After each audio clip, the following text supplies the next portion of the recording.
జ్ఞాపకం చేసుకుంటూ సిలువలో పలికిన 7 మాటల ఆంతర్యాన్ని మేము గ్రహిస్తుండగా వాక్యాన్ని వినడమే కాదు కానీ వాక్య ప్రకారముగా జీవించడానికి కూడా మాకు దయచేయండి. పాపులము అవిధేయులమై చీకటిలో లోకములో పాపములో కొట్టుమిట్టులాడుతున్న మమ్మల్ని ఆశ్చర్యకరమైన వెలుగులోకి మమ్మల్ని పిలిచి ఈ కుమారుడు ద్వారా మమ్మల్ని రక్షించిన విధానాన్ని జ్ఞాపకం చేసుకుంటూ కొద్ది నిమిషాలు వాక్యాన్ని ఆలోచించుండగా మంచి జ్ఞానం, వివేచన, సమయోచితమైన వాక్కు నా నోట నీ మాటలు వచ్చి నీ వాక్కులతో మాతో మాట్లాడమని బలహీనలము, పాపులము, అయోగ్యులము ఉండగా ప్రాణాత్మ శరీరములతో నిలబోతూ పరిశుద్ధాత్మ సహాయాన్ని కోరుకుంటూ ఈ విధంగా ప్రార్థించడానికి నువ్వు ఇచ్చిన కృపను బట్టి వందనాలు చెల్లిస్తూ ఉన్నాం. నేను నీ వాక్యము నమ్మదగినది, ఈ వాక్యాన్ని ఆలోచించడానికి నీ కృప మాకు తోడుగా ఉంచున్నాను. యేసు నామములో అడిగి వేడుకుంటున్నాను.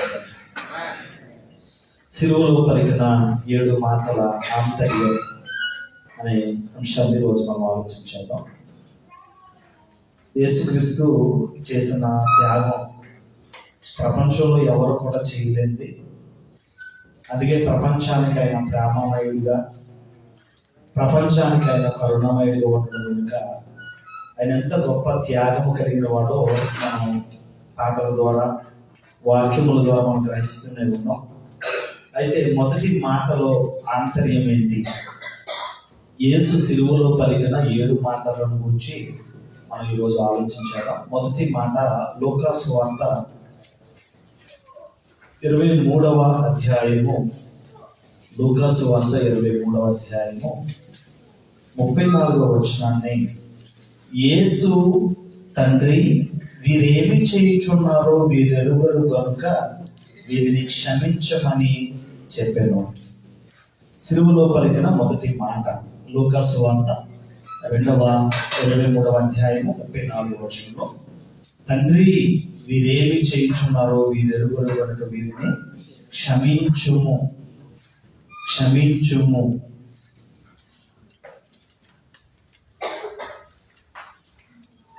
ఒక తండ్రి, ఒక తల్లి పిల్లలు తప్పు చేస్తే వాళ్ళు ఎన్ని తప్పులు చేసినా క్షమిస్తారు. తల్లిదండ్రులు ఏం చేస్తారు? కోపపడినా మరలా ఏం చేస్తారు? క్షమిస్తారు. పరలోకపు తండ్రి కానీ మనల్ని రక్షించడానికి వచ్చిన రక్షకుడైన యేసుక్రీస్తు కానీ ఎన్ని హింసలు పెట్టినా, ఎన్ని ఇబ్బందులకు గురి చేసినా ఆయన అంటున్న మాట, తండ్రి వీరేమి చేయించున్నారో వీరెరుగరు కనుక వీరిని క్షమించు క్షమించు. ఈరోజు ఈ మాట ద్వారా నువ్వు నేర్చుకోవాల్సింది ఏంటంటే, ఎదుటి వాళ్ళ ఎడల క్షమించే గుణం యేసులో ఉన్నట్టే నీలో కూడా ఆ గుణం కావాలి. ఎదుటి వాళ్ళను నువ్వేం చేయాలి? క్షమించాలి. మీరు దేవుని మందిరములో ప్రార్థన చేయడానికి నిలిచినప్పుడు ఎవరితోటైనా మీకు తప్పు ఉంది, ఎవరితోటైనా మీకు సంతృప్తి ఉంది అంటే ఆ పరిశుద్ధమైన ప్రభు పాలనకు చెయ్యి పెట్టాలనే ఆలోచన కలిగి నువ్వు నిలబడిన నీవు అది గుర్తొస్తే వెంటనే నువ్వు లేచి ఆ సహోదరితో, ఆ సహోదరుడితో నువ్వు సమాధాన పడిన తర్వాతే ప్రభు పాలనలో చేయి పెట్టమని క్రైస్తవులకు ప్రథమమైన ఆజ్ఞగా దేవుడు. క్షమాపణ అనేది లేక ఈరోజు సహోదరులే, సహోదరులే, దేవుని రక్తము చేత కడగబడిన వారమే క్షమించే గుణము లేక అసూయలు, కక్షలు, క్రోధాలు, ఎన్నో రకాల రాజకీయాలు, ఎన్నో రకాల విధాలుగా వాక్యానికి వ్యతిరేకమైన సంతృప్తం కలిగిన వారే బ్రతుకుతున్న పరిస్థితి. ఈరోజు అంటున్నాడు, ఆయన ఏ నేరము చేయలేదు, ఆయన ఏ పాపము చేయలేదు, ఆయన నోట ఏ కపటము కూడా లేదు. పొంతు పిలాతు, ఫరో, హేరోదు వీళ్ళందరూ కలిసి ఈయన ఎదుట నాకు ఏ తప్పిదము కూడా కనిపించటం లేదని వాళ్ళు చెప్పినా ఆయన శిక్షకు బలైపోయింది.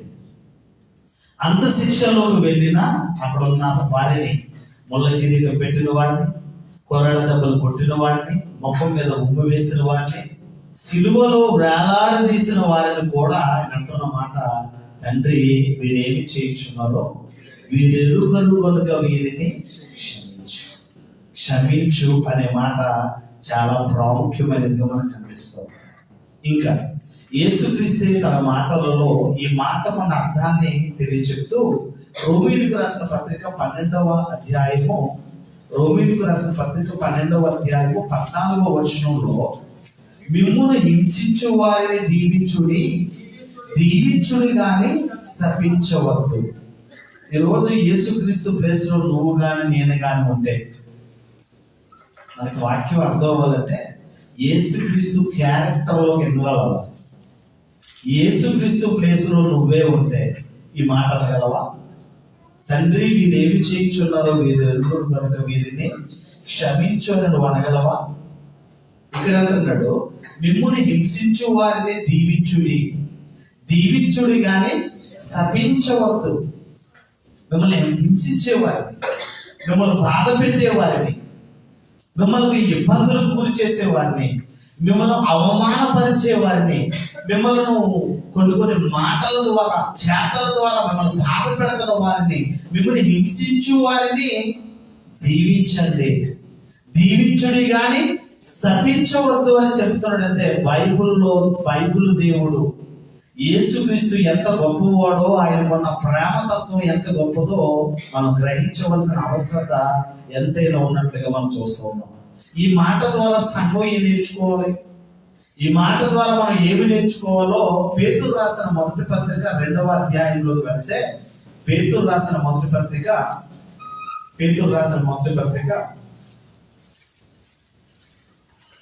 2వ అధ్యాయము 21-22 అంటున్నాడు, క్రీస్తు కూడా మీ కొరకు బాధపడి మీరు తన అడుగు జాడల యందు నడుచుకున్నట్లు మీకు మాదిరి ఉంచిపోయెను. ఆయన పాపము చేయలేదు, ఆయన నోట ఏ కపటమును కనబడలేదు, ఆయన దూషింపబడలేదు, ఆయన శ్రమ పెట్టబడి బెదిరింపక న్యాయముగా తీర్పు తీర్చు దేవునికి తను తాను అప్పగించుకొనెను. మన పాపముల విషయమై చనిపోయి నీతి విషయమై జీవించినట్లు ఆయన తానే తన శరీరమందు మన పాపములను మ్రాను మీద మోసుకొనెను. ఆయన పొందిన గాయముల చేత మీకు స్వస్థత నొందితిరి. ఇక్కడ మనం నేర్చుకోవాల్సిన మాట ఏంటంటే యేసుక్రీస్తు అడుగు జాడలో మనం ఉండడం. దేవుడి సన్నిధికి వచ్చేటప్పటికి అందరూ భక్తుల వేషమే వేసుకుంటారు. దేవుడి సన్నిధికి వచ్చేటప్పటికి అందరూ కూడా భక్తుల వేషం, విశ్వాసుల వేషం, క్రీస్తు వేషం ధరిస్తారు అందరూ కూడా. అంటే క్రీస్తు స్వారూప్యము కలిగి లేవు కానీ క్రీస్తు రూపాన్ని మాత్రం ధరించే పరిస్థితికి వచ్చేసారు క్రైస్తవులు. క్షమాపణ లేదు. ఇక్కడ ఆయన ఏమంటాడంటే ఆయన క్రీస్తు ముందుగానే మీ కొరకు మాదిరి ఉంచిపోయాడు. ఏముంచాడు? మాదిరి ఉంచాడు. మళ్ళా చదువుతున్నాడు ఇక్కడ, క్రీస్తు మీ కొరకు ఎవరి కొరకు బాధపడ్డాడట? మీ కొరకు నా కొరకు ఆయన బాధపడి మీరు ఆయన అడుగు జాడల యందు నడుచుకున్నట్లు మీకు మాదిరి ఉంచిపోయాను. మీకు ఏముంచాడట? మాదిరి ఉంచిపోయాడట. అడుగు జాడలలో కూడా మీకు ఏముండాలి? మాదిరి ఉండాలి. నిన్ను వలె నీ పొరుగు వాడిని, సంఘాలలో పొరుగు వాడిని కాదు, పక్కనున్న వాడినే ప్రేమించని దౌర్భాగ్యపు పరిస్థితి, క్షమించని దౌర్భాగ్యపు పరిస్థితి, ప్రక్కనున్న వారిని క్షమించలేని పరిస్థితి, ప్రక్కనున్న వారిని ప్రేమించలేని పరిస్థితి. మరి ఆయన అడుగు జాడల్లో ఆయన చేసిన శిల్వ త్యాగం నీ వల్ల ఏమవుతుంది? వ్యర్థమైపోతుంది. అందుకే చాలా చక్కగా ఈ వర్షంలో క్రీస్తు మీ కొరకు బాధపడ్డాడు, మీరు కూడా ఆయన అడుగు జాడల్లో మీరు కూడా నడవాలని మీ కొరకు ఆయన ఏం చేయడట? మాదిరి ఉంచి వెళ్ళాడట. అంటే ఎదుట వాడిని నువ్వు ఏం చేయాలి? ప్రేమించాలి. అది ఇచ్చాడు కదా కొత్త నిబంధనలో. నిన్ను వలె నీ పొరుగు వాడిని, అసూయ, కక్షల, కోపాల, క్రోధాల నీకు క్షమాపణ లేదు. నువ్వు క్రీస్తు రక్తంలో కడగబడిన దాని కాదు, క్రీస్తు రక్తంలో కడగబడిన వాడు కాదు. అలా అయితే క్షమించే గుణం కావాలి. ఆయన కూడా దగ్గరలో ఇదిగో మీకు మాదిరి ఉంచిపోయాను, మీ కొరకు నేను బాధపడ్డాను కనుక ఇదిగో నిన్ను వల్లే నీ పొరుగు వాణిని కూడా నువ్వేం చేయాలి? ప్రేమించు. క్షమించే గుణం కావాలి, ప్రేమించే గుణం కావాలి. ప్రేమతోటే ప్రపంచాన్ని యేసుక్రీస్తు జయించాడు. అదే విధంగా నువ్వు కూడా ప్రేమ అనే తత్వం కలిగి, క్షమాపణ అనే తత్వాన్ని కలిగి నువ్వు ఉండాలని దేవుడు కోరుకుంటూ ఉన్నాడు. ఈరోజు దేవుడు నమ్ముకుంటే కుదరదు, కానీ ఈ మాట ద్వారా మీకు అర్థం అవ్వాల్సింది ఏంటంటే, ఏమంటాడు ఇక్కడ? తండ్రి అయిన దేవుడు మొదటి మాటలు ఏమంటాడు? తండ్రి, వీరేమి చేయించున్నారు, వీరు ఎరుగరు కనుక వీరిని. ఈ మాటలో నీకు అర్థం అవ్వాల్సింది ఏంటంటే, నీ తప్పు లేకుండా నువ్వు శిక్షించబడుతుంటే ఆ సమయంలో క్రీస్తులాగా క్షమించే మనసు నీకు కావాలి. అట్లా చెప్తాను. నీ తప్పు లేదు, నువ్వు చేయని నింద నీ మీద మోపబడ్డది, చేయని దానికి నువ్వు శిక్ష అనుభవిస్తున్నావు. అప్పుడు నీ తప్పు లేకుండా నువ్వు శిక్షింపబడుతుంటే ఆ సమయంలో క్రీస్తులాగా క్షమించే మనసు నీకుందా అని ఈ రోజు ఈ మాట ద్వారా దేవుడు మనల్ని అడుగుతూ ఉన్నాడు. ఈరోజు అందరూ తప్పులు చేస్తారు, కాదనట్లేదు. క్షమించే గుణం ఎంతమందికి ఉంది? అందరూ తప్పులు చేస్తారు, క్షమించే గుణం ఎంతవరకు ఉంది? ఈ మాటలో యేసుక్రీస్తు తండ్రి, వీరేమి చేయించున్నారో వీరు ఎరుగరు కనుక వీరిని క్షమించు అంటున్నాడు. నీవు చేయలేదు నింద, నువ్వు చేయలేని తప్పుకి నీ మీద నింద మోపబడినా, నిన్ను శిక్షించిన ఆ శిక్షలో నువ్వు ఉన్నప్పుడు ఆ సమయంలో క్రీస్తులాగా నువ్వు కూడా క్షమించే మనసు నీకుందా? ఈ మాట ద్వారా క్రీస్తులాగా నువ్వు క్షమించగలిగిన వాడవేనా? క్రీస్తులాగా నువ్వు ప్రేమించేవాడివేనా నువ్వు? అదే చెప్తున్నాడు. ఇదిగో యేసుక్రీస్తు మాటలో ఉన్న ఆంతర్యం ఏంటంటే క్షమించాలని, ప్రేమించాలని ఈ మాట ద్వారా మనకు చెప్తున్నట్లుగా మనకు కనపడతా ఉంది. అంటే ఈ మాట ద్వారా మనం ఏం నేర్చుకోవాలి? యేసుక్రీస్తు వల్లే మనము కూడా ఏం చేయాలి? ఒకడంటే ఒకడికి పగలు పెట్టుకోవాలా, ప్రేమ కలిగి క్షమాపణ అనే మనసు కలిగి ఉండాలని దేవుడు కోరుకుంటూ ఉంటాడు. ఇంకా ఒక మాటను మనం చూడగలిగితే, రెండవ మాటలోకి మనం వెళ్తే లూకా సువార్త 23వ అధ్యాయము, లూకా సువార్త 23వ అధ్యాయంకి వెళ్తే, లూకా సువార్త 23వ అధ్యాయము 43వ వచనంలో 23:43లో అంటున్న మాటను నేను చదువుతున్నాను. అందుకు ఆయన వారితో, నేడు నీవు నాతో కూడా పరదైసులో ఉందువని నిశ్చయముగా నీతో చెప్పుచున్నాను. నేను సిలువలో ఉన్న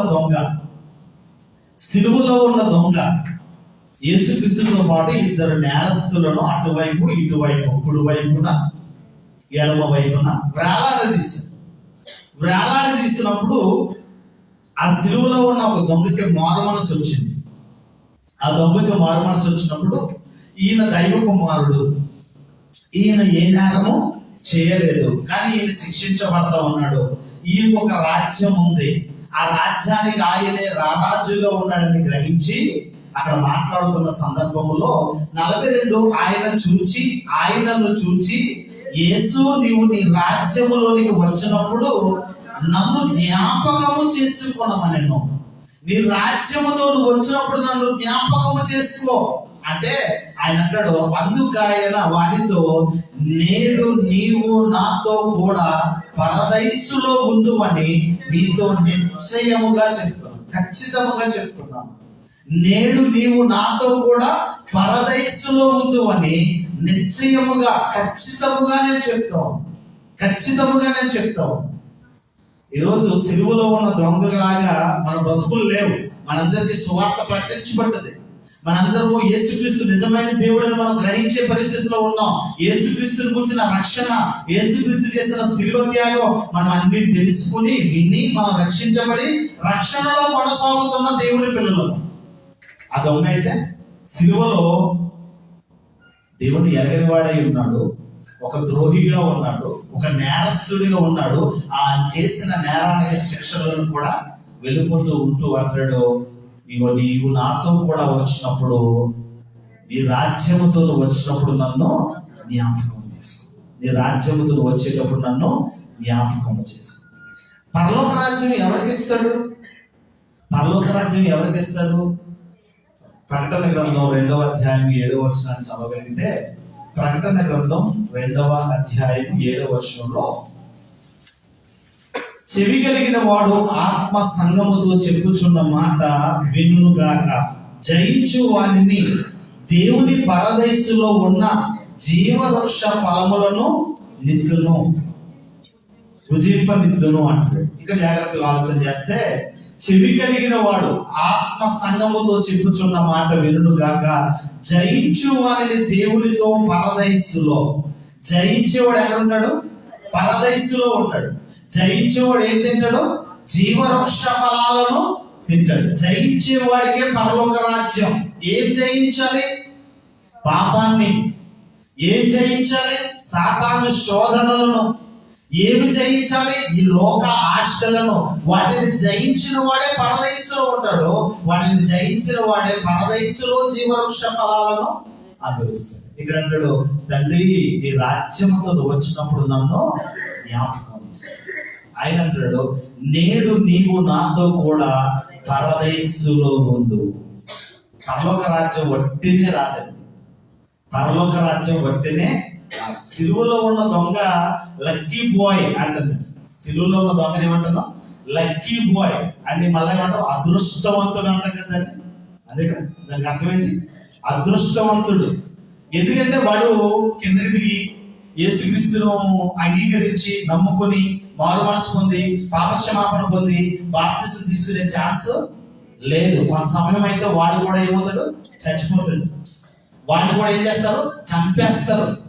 కనుక ఆ టైంలో ఇక వాడికి ఛాన్స్ లేదు. వాడి సమయం గతించిపోతుంది. వాడు చనిపోతాడనే వాడికి అర్థమైపోయింది.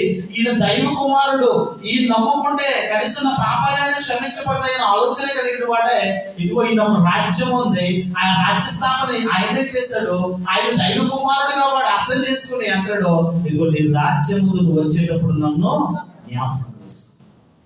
ఎక్కడొచ్చింది మారు మనసు? సిలువలో వచ్చి. పోనీ మనకులాగా దిగి పాస్టర్ గారిని దర్శించి బాప్తిజం కోసం తెలుసుకొని బాప్తిజం పొందే టైం లేదు వాడికి అక్కడే మారు మనసు వచ్చింది. అక్కడే వాడు రక్షించబడాలని ఆలోచన కలిగి ఉన్నాడు. కానీ రక్షించబడడానికి అవకాశం వాడికి లేదు. కనుక అంటాడు, ఇదిగో నీ రాజ్యంతో వచ్చేటప్పుడు నన్ను జ్ఞాపకం చేసుకోమంటే ఈయన అంటాడు, నేడు నీవు నాతో కూడా పరదైసులో ఉండు అని నిశ్చయముగా ఖచ్చితంగా చెప్తావు. ఈరోజు ఖచ్చితంగా మాట్లాడేవాళ్ళు లేరు. ఈరోజు డొంక తిరుగుడు మాటలు. ఒక మాట మాట్లాడాలంటే ఇలా మాట్లాడలేదు, ఇలా తిరిగి వచ్చే మాట. కానీ యేసుక్రీస్తు మాటలో ఖచ్చితం. నేను నా మాట అవునంటే అవును, కాదంటే కాదు. అంటే నిశ్చయత కలిగిన మాటలు యేసుక్రీస్తు మాట్లాడుతూ ఉన్నాడు. వాడి పరదేశికి వెళ్ళడానికి జయించలేదు. వాడు అప్పటికే పాపంలో కొట్టుమిట్టులాడుతూ ఉన్నాడు. అప్పుడే పాపం చేశాడు, నేరస్తుడిగా ఉన్నాడు, శిక్షలోకి వెళ్ళిపోయాడు. కానీ ఆ యేసుక్రీస్తు సన్నిధానంలో వాడి మారు మనసు పొంది నీవు నీ రాజ్యంతో వచ్చినప్పుడు నన్ను జ్ఞాపకం చేసుకోమంటే వాడు చెప్తున్న మాట, నేడు నీవు నాతో కూడా పరదైసులో ఉండు అని నిశ్చయముగా నీతో చెప్తాను. అందరికీ ఇటువంటి ఛాన్స్ రాదండి. యేసుక్రీస్తు కొరకు నమ్మకంగా బ్రతికితేనే ఆ రాజ్యములో ఆ స్థానంలో మనకు చోటు వస్తుంది. ఒక మాటను మనం చూద్దాం. పరిచర్య సంపూర్ణముగా జరిగించు, నేను ఇప్పుడు ప్రాణార్పణముగా పోయిపడుచున్నాను, నేను వెడలిపోవు కాలము సమీపమై ఉన్నది, మంచి పోరాటము పోరాడితిని, నా పరుగు కడముట్టించితిని, విశ్వాసమును కాపాడుకుంటుని, ఇక మీదట నా కొరకు నీతి కిరీటము. యేసుక్రీస్తు నిజమైన దేవుడని ప్రకటించిన వారికే, యేసును నమ్ముకుంటే మీకు పాప క్షమాపణని ప్రకటించిన వారికే, యేసే నిజమైన దేవుడు, ఆయన నమ్ముకుంటే నాకు పాప క్షమాపణని తన నోటితో ఒప్పుకున్న వానికే పరదైసు, నెమ్మది పొందు స్థలం. నమ్మకపోతే, దేవుని యందు విశ్వాసం ఉంచకపోతే, యేసుక్రీస్తును స్వరక్తకునిగా అంగీకరించకపోతే పరలోకం వెళ్ళే అవకాశం లేదు. పరలోకం వెళ్ళడానికి అర్హత ఏంటంటే మొట్టమొదట నువ్వు పాపివని గ్రహించాలి. నువ్వు పాపమని నువ్వు గ్రహిస్తే ఆ పాపాలను బట్టి నువ్వు పాప క్షమాపణ పొందాలి. పాప క్షమాపణ కొరకు నువ్వు రక్షించబడాలి. అప్పుడు నీకు పరదేశం వెళ్ళడానికి ఒక మెట్టు, తొలి మెట్టు రక్షణ, బాప్తిసం. ఇక్కడ కూడా చాలా చక్కగా అంటాడు, ఈ వచనం అంటాడు, మంచి పోరాటము పోరాడాను, నా పరుగు కడముట్టించాను, ఇక మీదట నా కొరకు నీతి కిరీటము పౌలు గారికి అర్థమైపోయింది. పౌలు గారు చేసిన సేవ, ఆయన ప్రకటించిన సువార్త, ఆయన స్థాపించిన సంఘాలు, ఆయన రాసిన పత్రికలు, ఆయన రక్షించిన ఎంతో మంది జనులు, వీళ్ళందరినీ చూసి అనుకుంటాడు, నేను మంచి పోరాటం పోరాడను, ఇక మీదట నా కొరకు ఏముంది, నేను కనుమూస్తే నాకు నిశ్చయముగా నాకు పరదైసు ఉందని ఆలోచన కలిగిన వాడై మాట్లాడుతున్న మాటగా మనకు కనిపిస్తూ ఉంది. ఈ మాటలో నువ్వు అనుకునేది ఏంటంటే, ఈ మాట, నేడు నీవు నాతో కూడా పరదైసులో ఉందువు. ఈ మాటని దేవుడు నిన్ను కూడా ప్రశ్నిస్తూ ఉన్నాడు. నువ్వు చనిపోయిన మరుక్షణమే దేవునితో ఉంటావనే నిరీక్షణ నీకుందా? నీకే, నాకే. నేడు నీవు నాతో కూడా పరదైసులో ఉంటావు అనే నిశ్చయత కలిగిన మాట మాట్లాడాడు కదా. అదే మాట దేవుడు నిన్ను అడుగుతున్నాడు. ఈ మాటలో దేవుడిని ఆంతర్యముగా అడుగుతున్నాడు. ఏమనంటే, ఈ రోజే నువ్వు చనిపోతే, ఈ రోజే నీ జీవితం ఎండ్ అయిపోతే, నీవు చనిపోయిన మరుక్షణమే దేవుడితో ఉంటాననే నిరీక్షణ నీకుందా? దేవుడు నిన్ను ప్రశ్నిస్తున్నాడు ఈరోజు. రెండో మాట, దేవుడు నన్ను ప్రశ్నిస్తూ ఉన్నాడు. ఈ రోజే మనం మరణిస్తే, ఈ రోజే మనం కనుమూస్తే దేవుని సన్నిధిలో కన్ను తెరస్తామనే నిరీక్షణ ఉందా? పౌలు అంటాడు, నా మట్టుకైతే బ్రతుకుటి క్రీస్తు, చచ్చిపోతున్నాను లాభం. నా పరుగు నేను కనముట్టించను, ఇక మీదట నా కొరకు నీతి కిరీటం ఉంది. అది నాకే కాదు, నాకులాగా ప్రయాసపడి, నాకులాగా సువార్త ప్రకటించి, నాకులాగా ఎన్నో అవమానాలు, ఎన్నో శ్రమలు భరించిన ప్రతి ఒక్కరికి కూడా ఆ న్యాయాధిపతి అయిన దేవుడు క్రీస్తు ప్రత్యక్షతలో అది నాకు కాదు, నాకులాగా కష్టపడిన వారందరికీ కూడా ఇస్తాడనే మాట కలిగిన వాడై ఉన్నాడు. విమోచన దొరికింది దొంగకి, పాప క్షమాపణ దొరికింది ఆ సిలువలో. యేసుక్రీస్తును రక్షకుడిగా స్వీకరించడంలో ఆ సిలువలోనే అందరికి రక్షణ వచ్చింది. రక్షణ ఎక్కడ వచ్చింది? సిలువలోనే మారు మనసు, సిలువలోనే పాప క్షమాపణ, సిలువలోనే ఆయనకు రక్షణ వచ్చింది. యేసుక్రీస్తు క్షమించేవాడిగా నిశ్చయత కలిగిన వాడే మాట్లాడుతూ ఉన్నాడు, నేడు నీవు నాతో కూడా పరదైసులో ఉంటావు. మనం ఈరోజే చచ్చిపోతే పరలోకం ఎంతమంది నిరీక్షణ కలిగిన వాళ్ళు ఎంతమంది? ఈ రోజే మనం కనుమ వస్తే నేను ఖచ్చితంగా వెళ్ళిపోతానని అనడానికి మనకు ఆ ధైర్యం మనకుందా? ఈ రోజే మనకి లాస్ట్ డే అయితే, నేను ఈ రోజు కనుమూర్చిన మరుక్షణమే నేను పరదైసులో కన్ను తెరుస్తాననే నిరీక్షణ నీకు నాకు ఉందా? ఈరోజు దేవుడు అదే అడుగుతున్నాడు, నేడు నీవు నాతో కూడా పరదైసులో ఉంటావా? నువ్వు పరదైసుకు వెళ్తావా? నెమ్మది పొందు స్థలానికి వెళ్తావా? దేవుని కొరకు బ్రతికితే నువ్వు వెళ్ళే చోటు నెమ్మది పొందిస్తావు. చివరి క్షణంలోనే రక్షణ వచ్చింది దొంగకి. ఇంకా చాలా మంది బాప్తిసానికి నాకు టైం కావాలని అంటున్నారు. బాప్తిసానికి ఏమడుగుతారు? చాలా మంది సహోదరులు, చాలా మంది యవనస్తులు, నాకు టైం కావాలండి, నేను టైంను బట్టి తీసుకుంటానండి, నాకు ఇంకా టైం కావాలి. ఎంతకాలం బ్రతుకుతాం గ్యారెంటీ ఏమైనా ఉందా? సోదరుడానికి ఏమైనా గ్యారెంటీ ఉందా? అమ్మానికి ఏమైనా గ్యారెంటీ ఉందా? నేను ఇంకా కొంతకాలం బ్రతుకుతాను, నాకు ఇంకా టైం ఉంది అనడానికి ఏమైనా ఉందా? రేపు ఏం జరుగుతుందో నీకు నాకు తెలియదు. విజయమే పడుతుంది. మీరు కొంతసేపు కనబడి అంతలో మాయమైపోవు ఆవిరి వంటి వాడు. నీ జీవితం వాల్యూ ఏంటి? కలరగేస్తున్నావా నాకేంటని? విర్రవీగిపోతున్నావా నాకేంటని? నీ జీవితం ఆవిరి నీడ, గాలి, ధూళి, ఒక గడ్డి పువ్వుతో దేవుడు పోలుస్తూ ఉన్నాడు. చేద నుండి జారు బిందువు లాంటిది నీ జీవితం. ఇటువంటి జీవితంలో ఇంకా రక్షణను నిర్లక్ష్యం చేస్తే, ఇంత గొప్ప రక్షణను నువ్వు నిర్లక్ష్యం చేస్తే, రాబోయే ఉగ్రత నుంచి నువ్వు ఎలా తప్పించుకుంటావు? దొంగలాగా, అదృష్టవంతులుగా, లక్కీ బాయ్గా ఉండే ఛాన్స్ లేదు. దీపం ఉండగానే నీ ఇల్లును నువ్వు చక్క పెట్టుకోవాలి. దేవుడు నీకు రక్షణ గురించి ప్రకటించగానే నువ్వు రక్షణలోకి రావాలి. ఆ రక్షణ నువ్వు నిర్లక్ష్యం చేయడం వల్ల నీకు ప్రమాదం. ఎందుకంటే సిలువలో ఉన్న దొంగకి రక్షణ వచ్చింది, విమోచన వచ్చింది. సిలువలోనే అతనుకు దేవుడు అద్భుతమైన పరదైసుకు వారసుడిగా కూడా చేశాడు. పరదైసుకు వారసుడు ఎవరంటే జయించేవారు పరదైసుకు వెళ్తారట. జయించేవారు జీవవృక్ష ఫలాలను తింటారట. దొంగ ఏం జయించాడండి? దొంగతనంలో జయాలు ఎందుకు చేసి ఉంటాడు, కానీ ఈ సిలువలో వాడు మారు మనసు పొందడం వల్ల వాడికి ఏమొచ్చింది? రక్షణ. నేడు నీవు నాతో కూడా పరదైసులో ఉంటావు. నువ్వు కూడా ఉంటావా? ఆ నిరీక్షణ నీకుందా? దేవుడు ఈ మాట ద్వారా నేను ప్రశ్నిస్తా ఉన్నాడు. ఈ రోజే నీ చివరి క్షణం అయితే దేవునితో నువ్వు ఉంటావనే నిరీక్షణ నీకుందా? దేవునితో నేను ఉంటాననే నిరీక్షణ కలిగిన వారికి మనం ఉన్నామా? 3వ మాటలకు వెళ్ళిపోతాం. యోహాను సువార్త 19వ అధ్యాయం.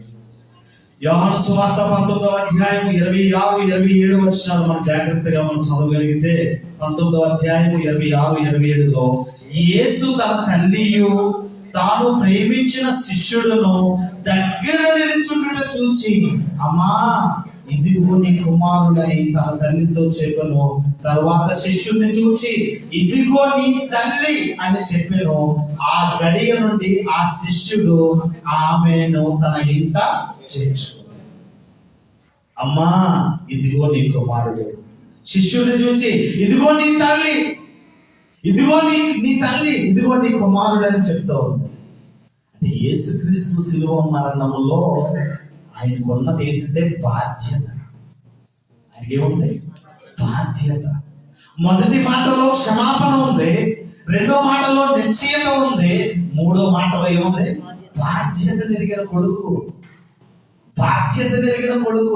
తల్లి ఏమైపోతుందో, నేను చచ్చిపోతాయి, తల్లి ఏమైపోతావు, తల్లి ఏంటి, ఎవరు చూస్తావు తల్లిని అనే ఆలోచన కలిగిన వాడే తల్లి ఎడల ఆయనకున్న ప్రేమను బట్టి ఇక్కడ చూస్తుంటే ఇక్కడ అంటాడు 27వ వచనంలో, యేసు తన తల్లియు తాను ఎక్కువగా ప్రేమించిన శిష్యుడు దగ్గర నిలుచున్నట్టు చూచి, జబదయి కుమారుడైన యోహాను మరియా దగ్గర నిలుచున్నట్టు చూసిన వెంటనే అంటాడు, అమ్మా ఇదిగో నీ కుమారుడు అని తన తల్లితో చెప్పాను. తర్వాత శిష్యుని చూచి, ఇదిగో నీ తల్లి. అప్పటి నుంచి ఆ గడియ నుండి ఆ శిష్యుడు ఆమెను తన ఇంటికి తన తల్లిగా ప్రేమించాడు, తన తల్లిగా ఆదరించాడు, తన తల్లిగానే సాకాడు. బాధ్యత నెడిగిన కొడుకు. ఈరోజు తల్లిదండ్రులుగా మనకి జీవాన్ని, ఊపిరిని ఇచ్చి వాళ్ళ కష్టాన్ని ఎంతో త్యాగంతో వాళ్ళు తినలేక భయంకరమైన పరిస్థితుల్లో వాళ్ళు వాళ్ళ ఆకలిని పట్టుకొని మన కడుపులు నింపి మన ప్రయోజకులుగా చేశారు కదా. మన తల్లిదండ్రులు ఎడల మనకున్న బాధ్యత ఏంటి? మన తల్లిదండ్రులు ఎడల మనకు బాధ్యత ఏంటి? రెక్కలు రాగానే, భార్య రాగానే, ఉద్యోగం రాగానే తల్లిని అనాథ శరణాలయంలో వేయడానికి సిద్ధపడుతున్నారా? తల్లిదండ్రులను నిర్లక్ష్యం చేయడానికి సిద్ధపడుతున్నారా? యేసుక్రీస్తు అంటాడు, అమ్మా ఇదిగో నీ కుమారుడు. తన శిష్యుడితో చెప్తాడు, ఇదిగో నీ తల్లి. ఒక మాట మనం చూద్దామండి. ఎఫెసీయులకు రాసిన పత్రిక 6వ అధ్యాయము. ఎఫెసీయులకు రాసిన పత్రికలో 6వ అధ్యాయము 1-2 వచనాల్లో, పిల్లలారా ప్రభునందు మీ తల్లిదండ్రులకు విధేయులైయుండుడి, ఇది ధర్మమే. నీకు నేను చదువుకుంటాను, నువ్వు చదువుకున్న మనసు. నీకు మేలు కలుగునట్లు నీ తండ్రిని నీ తల్లిని సన్మానింపు, అప్పుడు నీవు భూమి మీద దీర్ఘాయుష్మంతుడు వగుదువు. ఇది వాగ్దానముతో కూడిన ఆజ్ఞలలో మొదటి ఆజ్ఞ. భూమి మీద నువ్వు దీర్ఘాయుష్మంతుడు అవ్వాలంటే నీ తండ్రిని నువ్వేం చేయాలి అంటే కుర్చీలో కూర్చోబెట్టి సాల్వ కప్పి పూల పండుతానేమన్నా కాదు. బ్రతికిన కాలం అంతా వాళ్ళకి ఏ కష్టము లేకుండా తల్లిదండ్రులను చూడమని, బ్రతికిన కాలం అంతా నీ తల్లి నీ కొరకు తమ రక్తాన్ని పాలుగా మార్చి నీకు పాలుగా ఇచ్చి నిన్ను పెంచిందే. ఆ తల్లి గర్భ ప్రసవ వేదనలో చావును జయించే విధముగా మరణాంచు వరకు నిన్ను కనడానికి, నీకు ఈ లోకాన్ని పరిచయం చేయడానికి మరణాంచుల వరకు వెళ్ళి నిన్ను కన్నదే. ఆ తల్లిని నువ్వు నిర్లక్ష్యం చేయొద్దని, ఆ తల్లిని నువ్వేం చేయొద్దని, నిర్లక్ష్యం చేయొద్దని. అందుకే చాలా చక్కగా అంటాడు, పిల్లలారా ప్రభువునందు మీ తల్లిదండ్రులకు విధేయులైయుండుడి. ఇది ధర్మం. విధేయులైయుండుడి. తల్లిదండ్రులు లేని వాళ్ళకి తెలుస్తుందండి తల్లిదండ్రుల వాల్యూ. తల్లిదండ్రులు ఉన్న వాళ్ళకి తెలియదు, చచ్చిపోతే తెలుస్తుంది. చచ్చిన తర్వాత అయ్యో మా నాన్న, అయ్యో మా అమ్మ అంటే ఎక్కడొస్తాడు? బ్రతికుండగానే తల్లిదండ్రుల క్షేమం కొరకు ఆలోచన చేయదు. బాధ్యత నెరిగిన వాడు యేసుక్రీస్తు. బాధ్యత నెరిగిన వాడు ఏమంటాడో, ఇదిగో నీ కుమారుడు, ఇదిగో నీ తల్లిదండ్రులు ఉన్నప్పుడు తండ్రి వారికి తెలియదు, వాళ్ళ దూరం అవుతే వాళ్ళ బాధ అతీతమైనది, ఎవరికి చెప్పలేదు. అది ఆ పెయిన్ అనుభవించేవాడికే తెలుస్తుంది. ఈరోజు అదే చెప్తున్నాడు చాలా చక్కగా, ఇదిగో నువ్వు మేలు కలుగునట్లుగా నీ తల్లిని నీ తండ్రిని ఏం చేయమంటాడు? నువ్వు నీ తల్లిదండ్రులను సన్మానిస్తే నీ పిల్లలు నిన్ను సన్మానిస్తారు. నువ్వు తల్లిదండ్రులను వదిలేసేవాడు నిన్ను వదిలేస్తాడు. వాడు ఓ రోజు పిల్లల్ని హాస్టల్లో తీసుకుపోతారు, హాస్టల్లో తీసుకెళ్ళి వేసేస్తున్నారట, హాస్టల్లో వేసేసాడట. మొదటిగా ఒక తల్లిని వృద్ధాశ్రమంలో వేసేసాడట కొడుకు. వేసేస్తే పిల్లల్ని కూడా తీసుకుని నాన్న ఏంటి నాన్న ఎక్కడ వదిలేసావు అంటే, లేదు లేరా అక్కడ ఉంటే బాగుంటుందని, వాళ్ళ వయసుకి కలిగి ఉన్న వాళ్ళు అందరూ ఉన్నారు కదా, వాళ్ళు అక్కడ ఉంటేనే బాగుంటుందిరా, వాళ్ళ ఫ్రెండ్స్ ఉంటారు, వాళ్ళ ఏజ్ ఫ్రెండ్స్ ఉంటారు, అక్కడే వదిలేదా అని వదిలేసాడట. కొంతకాలం అయిపోయింది, కొడుకు ఎదిగాడు, ఉద్యోగం వచ్చింది, ఈ లోపల తండ్రి కూడా వృద్ధాప్యానికి వచ్చేసింది. తర్వాత కొంతకాలం అయిన తర్వాత నాన్న ఒకసారి అలా వెళ్దాం రా అని తీసుకెళ్ళి, నీ ఏజ్తో ఉన్న వాళ్ళు అందరూ ఉన్నారు కదా, నాకు నా భార్య చాలా బిజీగా ఉన్నాం, ఉద్యోగాల్లో ఉన్నాం, పిల్లలు కూడా ఉంటే కొంచెం ఇబ్బంది పడుతున్నారు, నీ ఏజ్తో ఉన్నారు కదా, గతంలో నాన్న కూడా అలా చేశారు కదా, ఇల్లు కూడా జాయిన్ చేశారు. ఎప్పుడు బుద్ధి వచ్చింది? ఆ వయసుకు వచ్చేవాడు. ఈరోజు తల్లిదండ్రులు మనం నిర్లక్ష్యం చేస్తే చాలా పనిష్మెంట్ చాలా దారుణంగా ఉంటుంది. అంటాడు, నువ్వు భూమి మీద దీర్ఘాయుష్మంతుడు అవ్వాలంటే నీ తల్లిని నీ తండ్రిని సన్మానించు. తండ్రి పట్ల తల్లి పట్ల యేసుక్రీస్తుకు ఉన్న బాధ్యత. తల్లిదండ్రులుగా మనం గౌరవించాలి, ప్రేమించాలి, వాళ్ళ వృద్ధాప్యంలో చాలా జాగ్రత్తగా చూడాలి. వాళ్ళు ఒక మాట చూస్తాను, సామెతల గ్రంథం 23వ అధ్యాయంలో, సామెతల గ్రంథం 23వ అధ్యాయము 22వ వచనం, 23-22. నిన్ను కనిన నీ తండ్రి ఉపదేశం అంగీకరించు, నీ తల్లి ముదిమియందు ఆమెను నిర్లక్ష్యము చేయకు. నీ తల్లి వృద్ధాప్యానికి వచ్చిందా, ఆమెను నువ్వేం చేయొద్దు, నిర్లక్ష్యం చేయకు. నీ తండ్రి ఉపదేశం మర్చిపోవద్దు. నీ తండ్రి అనుభవంతో చెప్తాడు. నీ తండ్రి నేను పెంచిన విషయాల్లో ఎన్నో అనుభవాలు కలిగిన వాడే చెప్తాడు. నాన్నకి నీకేమీ తెలియదు, నీకేం తెలియదు, నేను చదువుకున్నాను అనుకుని గర్వైపోతున్నావు. నీ తండ్రి అనుభవంతో చెప్తాడు, నేను చదువుకున్నావు అంతే. నువ్వు ఆయన ఎన్నో పాఠాలు, జీవితంలో ఎన్నో అనుభవ పాఠాలు నేర్చుకున్నాడు. నీ తండ్రి చెప్పే ఉపదేశం మర్చిపోకు. నీ తల్లి వృద్ధాప్యమందు ఆమె ఏం చేయగలడు? నిర్లక్ష్యం ముసలైపోయిందని, పనికి రాదని, పని చేయలేదని, దానికే మనం చెయ్యాలని అనుకుంటున్నావు. నువ్వు లేదు, నువ్వు నీ తల్లి ఎడల నీకున్న బాధ్యతను దేవుడు మళ్ళా గుర్తు చేస్తున్నాడు. అమ్మా, ఇదిగో నీ కుమారుడు, ఇదిగో నీ బాధ్యత నెరిగిన కొడుకుగా మనం ఉండాలి, బాధ్యత నెరిగిన కూతురుగా ఉండాలి. ఉంటాయి ఇబ్బందులు, ఉంటాయి కష్టాలు, ఉంటాయి బాధలు ఉంటాయి, అన్నిటిని నువ్వు సహించాలి బాధ్యత కలిగిన వాడిగా.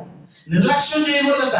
నీ తల్లిని ముదిమి అందరూ ఏం చేయొద్దు, నిర్లక్ష్యము చేయొద్దు.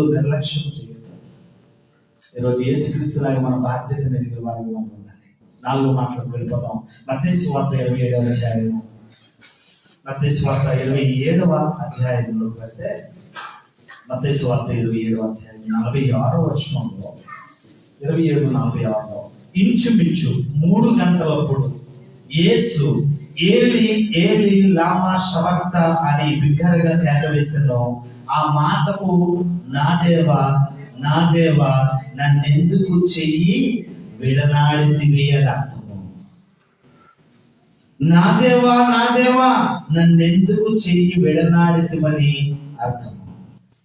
ఇది లేఖనముల నెరవేర్పు కొరకు ఈ మాట మాట్లాడుతూ ఉంటారు. ఈ మాటను ఎందుకు మాట్లాడుతున్నాడు? లేఖనముల నెరవేర్పు, ప్రవచనాలు, ప్రవక్తల ద్వారా ప్రవచించబడిన ప్రవచనాల నెరవేర్పు కొరకు ఏలి ఏలి లామా శబక్తా అని బిగ్గరగా కేకవేస్తున్నాడు. ఈ మాటకు అర్థం, నా దేవా నన్నేల చెయ్యి విడనాడితివి. కీర్తన గ్రంథం 22వ కీర్తన 1వ వచనంలో దావీదు రచించిన కీర్తనగా, దావీదు ద్వారా ప్రవచించబడిన ప్రవచనం మత్తయి 27:46లో నెరవేర్పు జరుగుతూ ఉంది. ఇక్కడ జాగ్రత్తగా మరలా చదవగలిగితే 22వ అధ్యాయం కీర్తన 1వ వచనం అంటాడు, నా దేవా నీ వేళ నన్నేల చెయ్యి విడనాడితివి, నన్ను రక్షింపక నా ఆత్మధ్వని వినక నీ వేళ దూరముగా ఉన్నావు. 16వ వచనం అంటాడు, కుక్కలు నన్ను చుట్టుకొని ఉన్నవి, దుర్మార్గులు గుంపు కూడి నన్ను ఆవరించి ఉన్నారు, వారు నా చేతులకు నా పాదములను పొడిచి ఉన్నారు. నా ఎముకలన్నీ నేను లెక్కింపగలనని చెప్పి 18వ వచనంలో నా వస్త్రములు వారు పంచుకొనుచున్నారు, నా అంగీ కొరకు చీట్లు వేసి. లేఖనముల నెరవేర్పు. ఎవరు లేఖనము?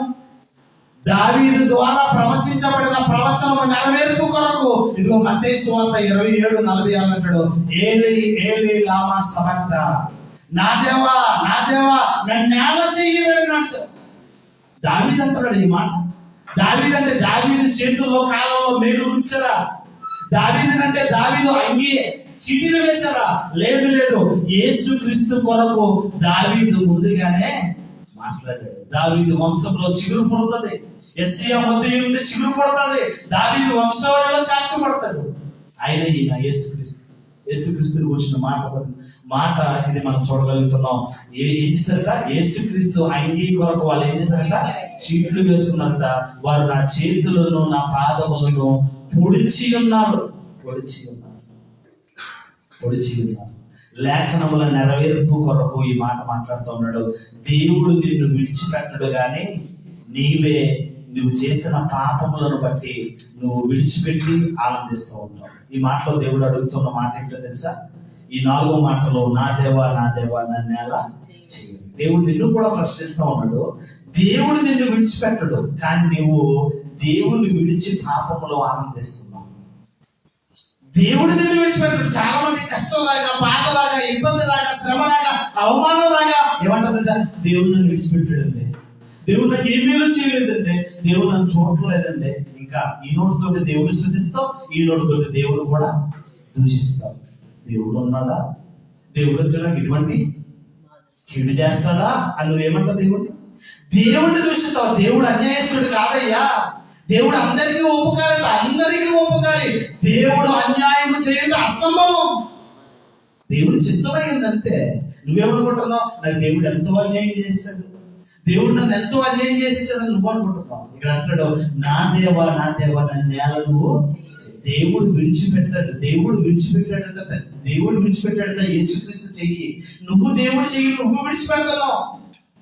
చూడండి, తండ్రి కొడుకు వెళ్తున్నప్పుడు తండ్రి చెయ్యిని పట్టుకుంటాడు, తండ్రి ఈ వేరును పట్టుకుని వెళ్తూ ఉంటున్నాడు.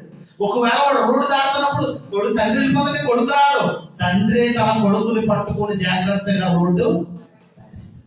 ఎందుకంటే తండ్రి ఎంత విధంగా తండ్రి ఈ రోజు నువ్వు అనుకుంటున్నావు, నువ్వు దేవుడు నిన్ను ఎప్పుడు విడిచిపెట్టాడు. నువ్వు అనుకుంటే దేవుడు నన్ను విడిచిపెట్టాడు. ఈ మాటలో దేవుడు నిన్ను విడిచిపెట్టాడు కానీ నువ్వు దేవుడిని విడిచిపెట్టి పాపములో ఆనందిస్తావు. దేవుడు నిన్ను విడిచిపెట్టాడు, నువ్వే విడిచిపెట్టి పాపములో ఆనందిస్తూ నువ్వేమంటావు తెలుసా? దేవుడు నన్ను విడిచిపెట్టాడు అంట. దేవుడు నన్ను విడిచిపెట్టేవాడు కాదు. వృద్ధాప్యంలో దేవుడు అన్నాడు, నీ తల వెంట్రుకలు నెరిగే వరకు ఎత్తుకుని వాడను నేనే. నీ వృద్ధాప్యమందు నా చంకను ఎత్తుకుని వాడను నేనే. చూడు, నీ తల్లైన నిన్ను వంచిపోతామో నేను నిన్ను మరువను, విడువను, ఎడబాయను అని చెప్పే వాగ్దానం చేసిన దేవుడు.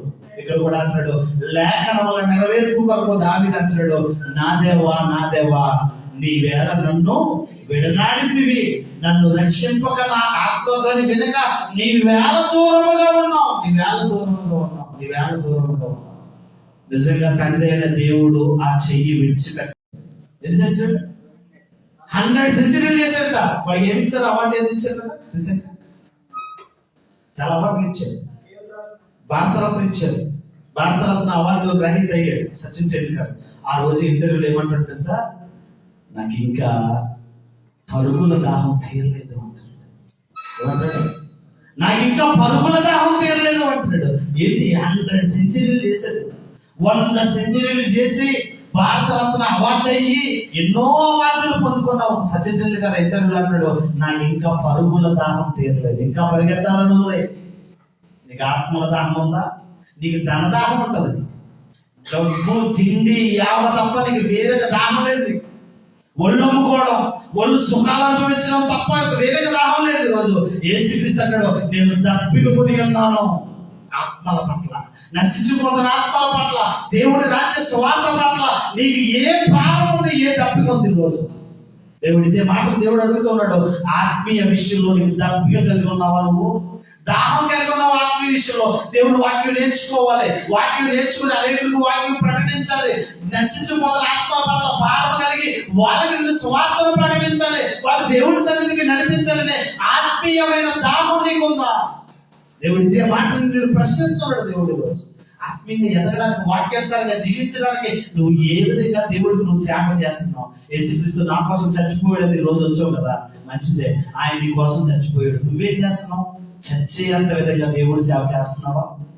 నువ్వు చచ్చేంత వరకు దేవుడి పనిలో ఉంటున్నావా? ఈరోజు పరుగుల దాహం తీరలేదు టైంకి. నీకు ఆత్మల దాహం లేదు, నీకు డబ్బు దాహం ఉంటుంది, తిండి దాహం ఉంటుంది, నీకు వస్త్రదాహం ఉంటుంది, నీకు శరీర కోరికలనే దాహం ఉంటుంది. నీకు ఏ దాహం కావాలి? ఆత్మలను రక్షించాలనే దాహం.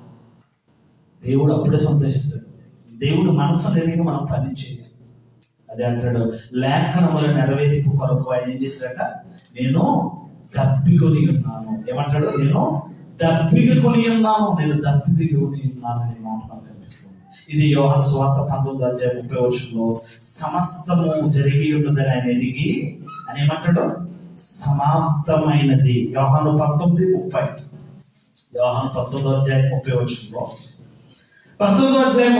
అంటాడు, యేసు ఆ చెరగను పుచ్చుకొని సమాప్తమైనదని చెప్పి తల వంచి ఆత్మను అప్పగించి, ఆత్మను ఏం చేశారట? అప్పగించి. సమాప్తమైనది. అబ్బా, ఏంటి సమాప్తం? ఎగ్జామ్ రాస్తాం, ది ఎండ్ అని రాస్తాం. అంటే ఆ రాసిన తర్వాత ఎటువంటి మధ్యలో గ్యాప్ లేకుండా ఆ ఆన్సర్ వెంటనే ఆన్సర్ కింద ఏం రాస్తాం? The end. మూవీకి వెళ్తాం, ది ఎండ్ అని వస్తుంది.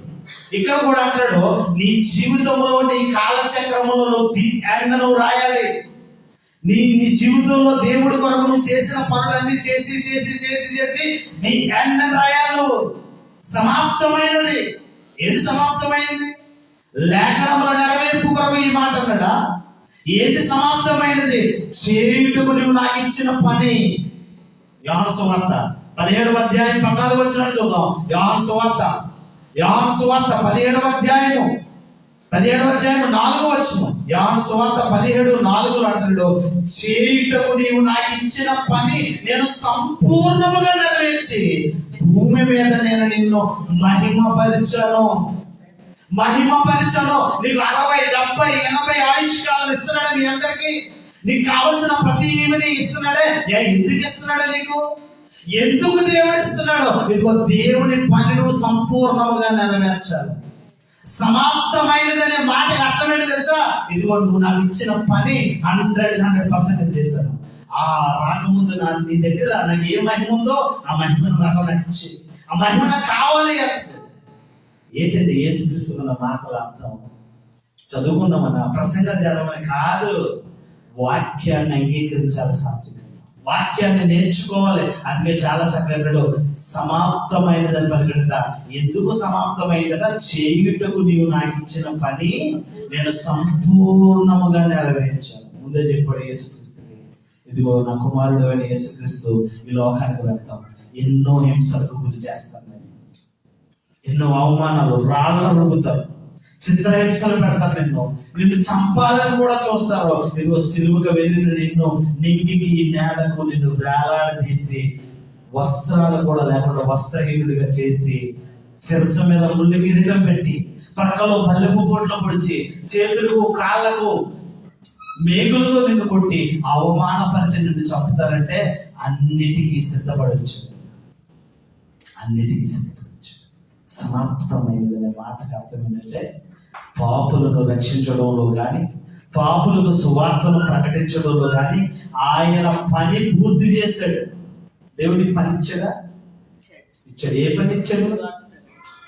ఏ ఉద్యోగం చేస్తున్నాడు? ఇక్కడికి వచ్చి నీకు ఏ పని ఇచ్చాడు? నిన్ను ఎందుకు పుట్టించాడో తెలుసా?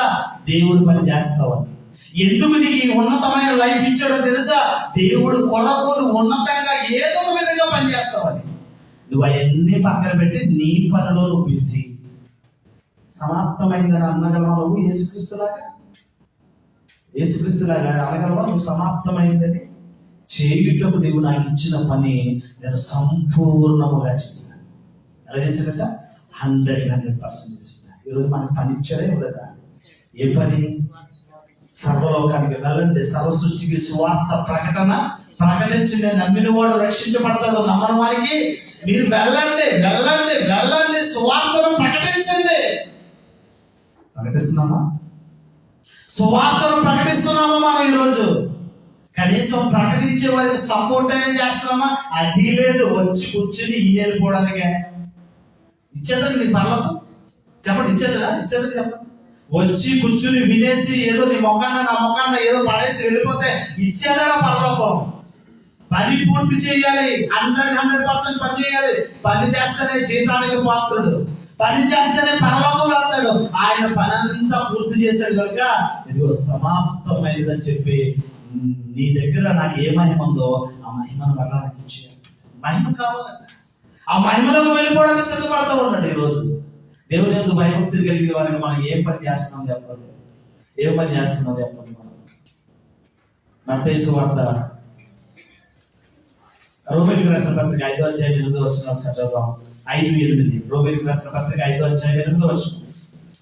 5వ అధ్యాయం 8వ వచనం అంటాడు, అయితే దేవుడు మన ఎడల తన ప్రేమను వెల్లడిపరుచుచున్నాడు. ఎట్లనగా మనం ఇంకనూ పాపులమై ఉండగానే క్రీస్తు మన కొరకు అయిపోయింది. టైం అయిపోయిందని ఎరిగిన వాడు ఏమంటాడు? సమాప్తమైనది. నీ టైం అయిపోద్ది, ఎప్పుడో తెలియదు. నీ టైం అయిపోతే ఎప్పుడు దేవుడు పిలుస్తాడో తెలియదు. ఏ రోజు ఏ క్షణము ఎక్కడ నిన్ను ఎలా పిలుస్తాడో తెలియదు. నీ టైం అయిపోయేటప్పుడు సిద్ధపడంతే. నువ్వు టైం అయిపోయినప్పుడు దేవుడు పని చేసాయి. నువ్వు టైం అయిపోయినప్పుడు ఇదిగో సమాప్తమైనది నువ్వే పలికే వచ్చేస్తాను కదా, నన్ను తీసుకుపో అన్న దేవుడిని. ఇంకా బతకాలి. ఎందుకు బతుకుతున్నావు? ఇంకా సుఖాలు అనుభవించాలి. కాటి కాలు జామున అనుకునేది ఏంటంటే ఇంకా బతకాలి. ఎందుకమ్మా ఈ లోపల ఇంకా బతకాలనుకుంటున్నావు? ఇలా చెప్పి గుండాకి చచ్చిపోవాలి. అది చావంటే, అది విలుపంటే వెళ్ళిపోవాలంటే. ఎందుకంటే ఉంటే ఏం చేస్తాడు? భూమికి భారం. నువ్వు దేవుడు పని చేయు. లోకంలోనే 10 మంది ఉపయోగకరం ఉండవు. ఎందుకు నీ వల్ల ఉపయోగం? పాపుల కొరకు ప్రాణం పెట్టాడట. యుక్త కాలంలోనే పాపుల కొరకు ప్రాణం పెట్టాడట. అదే చెప్తాడు ఈ వచనంలో అంటాడు, ఎట్లనగా మనం ఇంకా పాపులమై ఉండగా క్రీస్తు మన కొరకు ఏమైపోయాడట? చనిపోయాడట. దేవుని పనిలో ఏ విషయంలో అయినా దేవుని చిత్తాన్ని సంపూర్ణంగా చేయడానికి నువ్వు ప్రయత్నించావు. దేవుడిని అడుగుతున్నాడు, నువ్వు దేవుడి పని చేస్తున్నావా? దేవుడి పనులు చేస్తున్నావు. నువ్వు దేవుడి పనులు సంపూర్ణంగా పనిచేసేవాడిగా ఉన్నావా? దేవుడు అదే నిన్ను ప్రశ్న అడుగుతున్నాడు. ఈ మాటలో దేవుడు ఏమడుగుతాడు? నువ్వు దేవుడి పని చేస్తున్నావా? చేస్తే ఆ పనిలో నువ్వు 100% చేసే స్థితిలో ఉన్నావా? పని చేస్తాడు కదా జీతం వస్తుంది. పని చేయకుండా వచ్చేస్తుందా? నాకు కూడా చెప్పండి. అసలు డబ్బులు పని చేస్తేనే జీతం వస్తుందా? పని చేయకపోతే జీతం రాదని ఒక లాజికల్ గా నువ్వు ఆలోచన చేస్తే పరలోకం ఎలా ఇచ్చేస్తాడు? తండ్రి చిత్తాన్ని 100% నేను చేశాను, పని చేశాను కనుక అంటాడు, ఇదిగో నేను వచ్చేస్తాను. అదే మాట ఆలోచన చేస్తే ఏమంటాడు? ఈ మాటలో మనకి ఏమర్థం అవుతుంది? దేవుని పని, నీ విషయంలో దేవుని పనిని 100% చేసేలా ఉన్నావా అనేది నువ్వేం చేయాలి? నువ్వు ఆలోచన చేయవలసిన అవసరం ఎంత. పని చేశాడు, సంపూర్ణమైపోయింది, ప్రాణత్యాగం చేశాడు. ఇక విధేయత కలిగిన వాడే అంటాడు, తండ్రి నీ చేతికి నా ఆత్మను అప్పగిస్తుంది. 7వ మాటలకు వెళ్ళిపోతాం. లూకాసు వార్త 23వ అధ్యాయం 46వ వచనంలో. లూకాసు వార్త 23:46 అంటాడు, అప్పుడు యేసు గొప్ప శబ్దముతో కేక వేసి, తండ్రి నీ చేతికి నా ఆత్మను అప్పగించుచున్నాను నేను ఆయన ఎలాగూ చెప్పి ప్రాణము విడిచి. ఆయన ఏం చెప్పాడట? ఇలాగూ చెప్పి ఆయన ప్రాణము విడిచెను. గొప్ప శబ్దముతో తండ్రి నీ చేతికి నా ఆత్మను అప్పగించుచున్నాను. కీర్తన గ్రంథం 31వ కీర్తన 5వ వచనంలో, కీర్తన గ్రంథం 31:5 అంటున్నాడు, 31వ అధ్యాయం 5వ వచనం అంటాడు, నా ఆత్మను నీ చేతికి అప్పగించుచున్నాను, యెహోవా సత్యదేవ నన్ను విమోచించు వాడవు నీవే. నీ చిత్తాన్ని నేను నెరవేర్చేస్తాను కదా, 100% నీ పని చేస్తాను. ఇక భూమి మీద నేను ఉండవలసిన అవసరం లేదు కదా. నన్ను తీసేసుకో. నీ చేతికి నా ఆత్మను అప్పగించేస్తున్నాను నీ చేతికి నా ఆత్మను. ఇక్కడ కూడా దావీదు ద్వారా మళ్ళా ప్రవచించబడి, నా ఆత్మను నీ చేతికి అప్పగించుచున్నాను, యెహోవా సత్యదేవా నన్ను ఇక విమోచించి వాడవు నీవే. చచ్చిపోతున్నాను, నేను చచ్చిపోయి సమాధి చేయబడిన తర్వాత నన్ను విమోచించాను. మరణ పునరుత్థానములను, మరణపు ముళ్ళను వెలగొట్టేవాడు నువ్వే, నన్ను విమోచించు వాడవు నీవే కనుక యెహోవా సత్యదేవా నన్ను విమోచించు వాడవు నీవే. ఆత్మను అప్పగించాను. నీ ఆత్మను దేవుడికి అప్పగించావా? నీ అసలు ఆత్మ నీలో ఉందో లేదో కూడా డౌటే నాకు. ఆత్మ, పరిశుద్ధాత్మ అంటే బాప్తిసం, తండ్రి కుమార పరిశుద్ధాత్మ నామములో నువ్వు నీటి ద్వారా బాప్తిసం తీసుకున్న తర్వాత నీకు వచ్చే ఒక వరం పరిశుద్ధాత్మ అనే వరం. ఆ వరం ఇప్పటి వరకు క్షేమంగా నీలో ఉందా? పరిశుద్ధాత్మ నీలో ఉంటది. నువ్వు పరిశుద్ధాత్మ నడిపింపులో ఉంటే ఆత్మీయంగా వెళ్తావు. పరిశుద్ధాత్మ నీలో లేదనుకోండి, పరిశుద్ధాత్మ పాలనలో నువ్వు లేవనుకోండి, చెప్తుంది నువ్వు వినట్లేదు, అప్పుడు ఏం చేస్తే వెళ్ళిపోతాయి. ఉంటది కదా, దుఃఖించి ఏమవుతుంది, బయటకు వెళ్ళిపోతుందంటే వెంటనే వచ్చేస్తాయి, వేరే వచ్చేస్తాయి. ఖాళీగా ఉన్న ఇళ్ళల్లో ఏమంటాయి బ్రదర్? దెయ్యాలు ఉంటాయండి. ఖాళీగా ఉన్న ఇళ్ళలో ఏమంటాయి? దెయ్యాలు ఉంటాయి. నీ హృదయంలో దేవుని ఆత్మ ఉన్నంత కాలం దెయ్యాలు వచ్చే అవకాశమే లేదు. నీ హృదయంలో పాపముతో నియమముతో నువ్వు ఉండి పరిశుద్ధాత్మ నీలోంచి బయటికి వెళ్ళిపోగానే నీలోకి వచ్చేది భ్రష్టాత్మ వస్తుంది. ఆ ఆత్మ ఏర్పడి నీకు ఇంకా జీవితం అంతా సర్వనాశనమే. పరిశుద్ధాత్మ అనే వరాన్ని పొందుకున్నావా? ఆ వరం నీలో బాగా పనిచేస్తుందా? ఆత్మను అప్పగించడం అంటే అదే, ఆత్మను అప్పగించడం. ఈ మాటలో దేవుని పని విషయంలో 100% చేయగలిగితే, దేవుని విషయంలో పరలోకమందున్న తండ్రికి నీ ఆత్మను అప్పగించుకునే స్థితిలో నువ్వు ఉన్నావా? యేసుక్రీస్తు ఏం చేస్తాడు? తండ్రి నీ చేతికి నా ఆత్మను అప్పగిస్తున్నాను. ఈ రోజు నువ్వు కూడా అనాలి, ఏమని? పరలోకమందున్న తండ్రి నీ చేతికి నా ఆత్మను నేను అప్పగించుకోవడానికి నేను సిద్ధం అంటాడు. ఈరోజు రాజకీయ నాయకులు అంటారు, నేను కూడా సిద్ధం అంటాడు మరొకడు. నువ్వు కూడా సిద్ధమేనా? ఎక్కడికి? పరలోకం వెళ్ళడానికి. ఈ రోజు నువ్వు సిద్ధంగా ఉన్నావా? బుద్ధి కలిగిన కన్యకులు ఎలా ఉన్నారు? బుద్ధి లేని కన్యకులు ఉన్నారు. మీరు మెలుగు కలిగిన వారిగా ఉన్నారా? పరలోకం వెళ్ళడానికి సిద్ధపడుందా మీలో? సిద్ధమట. నీ చేతికి నా ఆత్మను అప్పగిస్తావు. నువ్వు సిద్ధమేనా? నువ్వు ఆత్మను అప్పగించే పరిస్థితుల్లో నువ్వు ఉన్నావా? ఎంత అద్భుతంగా మాట్లాడుతాడు. నా ఆత్మను నీ చేతికి అప్పగిస్తూ ఉన్నాను, యెహోవా సత్యదేవా విమోచించువాడు నీవే. విమోచించు. ఇక నువ్వే, నేను చనిపోతాను, సమాధి చేయబడతాను, 3వ దినమున తిరిగి లేపవలసింది ఎవరో? నువ్వే లేపాలి. యెహోవా సత్యదేవా నన్ను విమోచించువాడవు. ఈరోజు 7 మాటలు ఆంతర్యం ఎరిగిన వాడిగా నేను దేవుడు అడుగుతున్న ప్రశ్నలు మరలా వెళ్తాను. మొదటి మాటలో, నీ తప్పు లేకుండా నువ్వు శిక్షించబడుతుంటే ఆ సమయంలో క్రీస్తులాగా క్షమించే మనసు నీకుందా? క్రీస్తులాగా అవమానాలు ఎదురవుతాయి, చెయ్యని నేరం నీ మీద మోపబడుతుంది, అప్పుడు నిన్ను వలె నీ పొరుగు వారిని క్షమించే మనసు నీకుందా? మొదటి మాటలో దేవుడు నిన్ను ప్రశ్నిస్తున్న మాట. రెండవ మాటలో, నువ్వు చనిపోయిన మరుక్షణమే దేవునితో ఉంటాననే నిరీక్షణ నీకుందా? నిరీక్షణ కలిగిన వాడిగా నువ్వు విశ్వాసిగా ఉన్నావా? నిరీక్షణ లేని వాడిగా ఉన్నావా?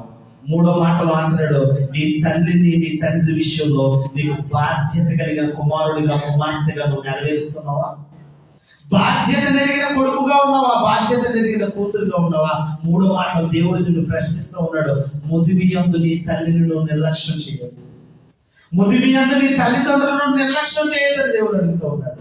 4వ మాటలు అంటున్నాడు, దేవుడు నిన్ను విడిచిపెట్టడు, కానీ నువ్వు చేసిన పాపములను బట్టి నువ్వు దేవుడిని విడిచి ఏం చేస్తున్నావు? ఆనందిస్తున్నావు. పాపాన్ని విడిచిపెట్టు. ప్రభు చెయ్యి ఎప్పుడు కూడా విడనాడు. ప్రభు చెయ్యి నువ్వు విడనాడకు. నువ్వు విడనాడితే దేవుడు నిన్ను విడిచిపెట్టడు. నేను క్లియర్గా చెప్తాను, నువ్వు విడనాడిన దేవుడు నిన్ను విడిచిపెట్టాడు. నువ్వు విడిచిపెట్టినా దేవుడు నిన్ను విడిచిపెట్టాడు. నువ్వు పాపాన్ని మొట్టమొదటిగా విడిచిపెట్టాడు. 5వ మాట అంటాడు, నువ్వు వాక్య ప్రకారంగా జీవిస్తున్నావా? ఆత్మీయ విషయాల్లో దాహం కలిగి ఉన్నావు, నువ్వు దప్పిక కలిగి ఉన్నావు. ఆత్మీయ విషయాల్లో నేర్చుకో, వాక్యం నేర్చుకో, ప్రార్థన నేర్చుకో, పాటలు పాడు, వాక్యం ప్రకటించు, సువార్తను ప్రకటించు.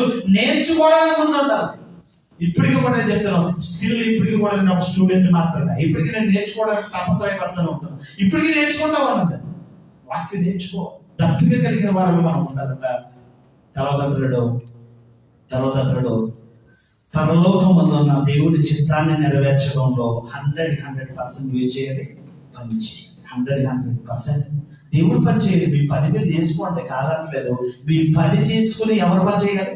దేవుడు పని చేయాలి. దేవుడు పని చేయకపోతే లెక్క అడుగుతాడు. చెప్తున్నాను, క్లియర్గా చెప్తున్నాను. నీకు ఆయుష్ని ఇచ్చాను, ఆరోగ్యాన్ని ఇచ్చాను, ఉద్యోగాన్ని ఇచ్చాను, నువ్వు నా కోసం ఏం చేసావంటే ఏం చేయాలి? ఆయన నీకోసం ఏం చేశాడు? ప్రాణం పెట్టేశాడు. ఆయన నీకోసం ఏం చేశాడు? సిలువలో ప్రాణం పెట్టాడు. ఆయన నీ కోసం నేను చచ్చిపోయాను రా, నువ్వు నా కోసం ఏం చేస్తావు అని అడిగితే నీ దగ్గర జవాబు ఉందా? నువ్వు దేవుడి పని చేస్తే నేను చేస్తాను. నీకు ఎంతమంది స్వార్థను ప్రకటించాను, ఎంతమందిని నేను రక్షించాను, ఎంతమందిని నేను స్వార్థంలోకి దేవుళ్ళలోకి నేను నడిపించాను అని చెప్పే గట్స్ నీకు ఉండాలంటే నువ్వేం చేయాలి? 100% యేసుక్రీస్తులాగా నువ్వు కూడా ఏం చేయాలి? పని చేయాలి. పని చేయకపోతే మనం పరలోకం వెళ్ళం. పని చేస్తేనే పరదేశకు వెళ్తాం. 7వ మాట్లాడాడు, పరలోకమందున తండ్రికి నీకు నువ్వే నీ ఆత్మని అప్పగించుకోవడానికి సిద్ధపడు. అందులో లేచిపడదాం, ప్రార్థన చేసుకుందాం. వాక్యం ద్వారా దేవుడు మీతో మాట్లాడితే మోకరించి అందరూ మోకరించండి. ప్రార్థన చేసుకుంటాం, ప్రార్థన చేసుకుందాం. పరిశుద్ధుడా, ప్రేమ కలిగిన తండ్రి, నీ కుమారుడైన యేసుక్రీస్తు మా కొరకు చేసిన త్యాగం ఎంతో గొప్పది. ఆ త్యాగాన్ని మేము ఎరిగిన వారమై, 7 మాటల్లో ఉన్న ఆంతర్యాన్ని ఎరిగిన వారమై నీ సన్నిధిలో మేము జీవించడానికి కృపను దయచేయండి.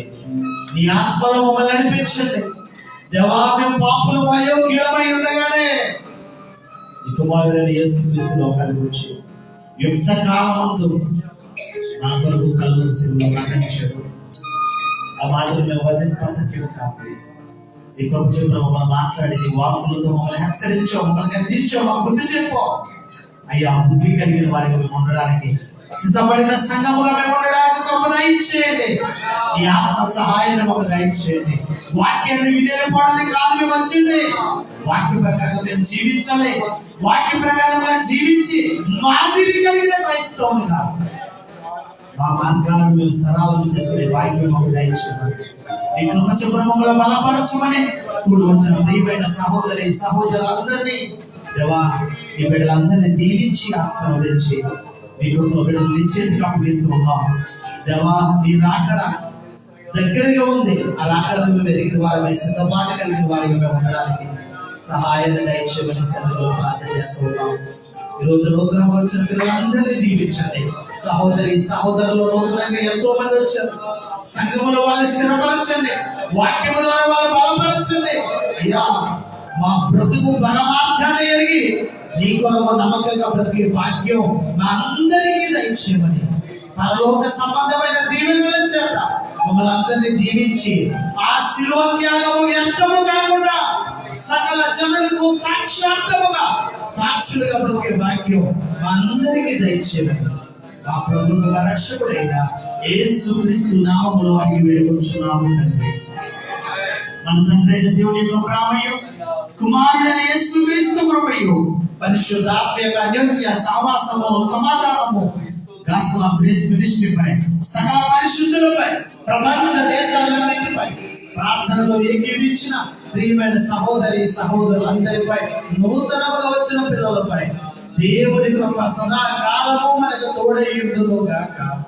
ఆమేన్. యేసు రక్తమే చేయండి, ప్రభు యేసు రక్తమే చేయండి, ప్రభు యేసు నామముల సంపూర్ణ విజయము అపవాద క్రియలకు అంత నాశనము కలుగును గాక. ఆమేన్. ఆమేన్. ఆమేన్. God bless you all of you.